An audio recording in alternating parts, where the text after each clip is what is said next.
Wali Kota Makassar Muhammad Ramdan Pomanto memberikan beberapa catatan penting kepada jajaran Direksi Perusahaan Umum Daerah Air Minum PDAM Makassar. Tugas tersebut disampaikan saat membuka rapat koordinasi khusus Rakorsus PDAM Senin 26 Desember. Wali Kota Makassar Dani Pomanto menyebutkan ada beberapa poin yang menjadi tugas penting PDAM Makassar, mulai peningkatan cakupan pelayanan air bersih hingga menurunkan tingkat kebocoran air. Kebocoran air harusnya di bawah 20% dan coverage area atau cakupan layanan air bersih harus 85%, sementara saat ini masih 68%. Selain dua hal itu, Wali Kota juga meminta agar jajaran Direksi PDAM Makassar segera melunasi utang yang ditinggalkan pejabat lama. Meski diakui, jika PDAM sudah memiliki progres yang baik, dengan sisa utang 5,9 miliar rupiah dari total 40 miliar rupiah lebih yang diwariskan oleh direksi lama. Pertama, PDAM sudah memiliki progres yang baik. Contoh, utang kita sisa 5 miliar ya? 5,9 miliar dari 40-an lebih yang diwariskan oleh direksi lama.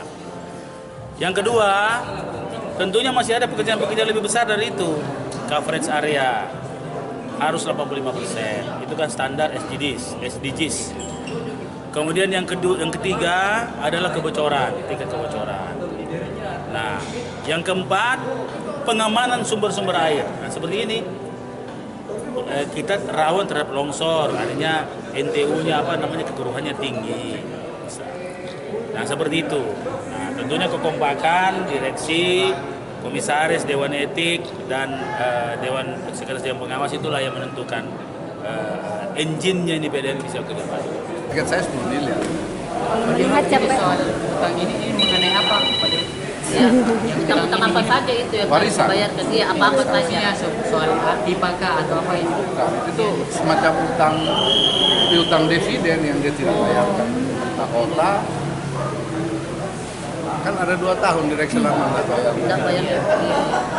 Dengan alasan perusahaan masih defisit. Pendapatan saya per tanggal berapa ini? Tanggal 26 ini saya pastikan di 28 hampir 29 miliar. Berapa kira-kira dividen dari 2021 Desember laba perusahaan di direksi lama itu 16 miliar. 2022 Desember sekarang 28 sekian. Sementara itu, Dirut PDAM Makassar Beni Iskandar berjanji akan merealisasikan cakupan air bersih hingga 85% di tahun 2023 mendatang. Demikian pula dengan penurunan non-revenue water. Ira, Fajar TV dan Fajar Radio melaporkan.